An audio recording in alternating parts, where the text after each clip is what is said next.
నమస్తే JP Andhra Pradesh news కి స్వాగతం. సైదాపురంలో గూండాగిరితో 40 అంకణాల స్థలం నిర్మాణంలో ఉన్న తన ఇంటిని శనివారం అర్ధరాత్రి కూల్చేశారని పట్నం భాగ్యమ్మ ఆవేదన.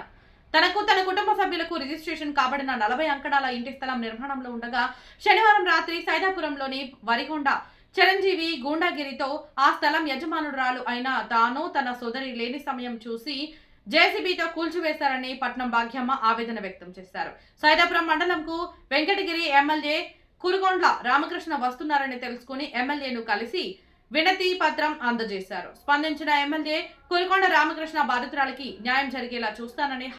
బాధితురాలకి న్యాయం చేయమని ఇంటిని అక్రమంగా తోసేసిన జేసీబీపై ఇంటిని తోయడంకు కారణమైన వారిపై కేసు నమోదు చేసి చర్యలు తీసుకోవాలని ఆదేశించారని ఆమె చెప్పారు.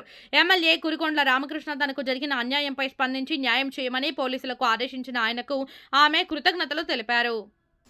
నమస్తే, నా పేరు పట్నం భాగ్యమ్మ. మా సైదాపురం గ్రామము.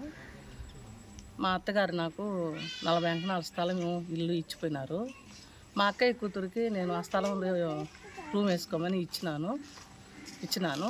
ఆ అమ్మాయి ఒక 3 నెలల క్రితం అన్నీ మాట్లాడుకొని రూమ్లు వేసుకుంది. పక్కనే చిరంజీవి అని ఉన్నాడు. అతనికి నేను 2-3 అడుగుల స్థలం కూడా ఇచ్చాను మోటార్ వేసుకునేదానికి. మా స్థలంలో గేటు పెట్టేసుకున్నాడు. ఎందుకు పెట్టావు అంటే, నేను తాళం వేసుకోబోతాలేమ్మా, వాస్తుకు పెట్టుకున్నాను అన్నాడు. సరే అని నేను ఆ రోజు ఏం అనలేకపోయినాను. తర్వాత ఆ గేటు మా లోపలికి పెట్టాడు. మేము రూమ్ కట్టుకునేటప్పుడు వాడు గేటు తగులుతుందని చెప్పి రూమ్ కొట్టి పాడేశాడు మాకు చెప్పకుండా. నేను ఎమ్మెల్యే ఎస్ఐ గారికి ఫిర్యాదు చేశాను. తర్వాత ఎమ్మెల్యే గారిని కలిశాను. ఆయన సరే అమ్మా, మీకు విచారించి న్యాయం చేస్తాము అని అన్నారు.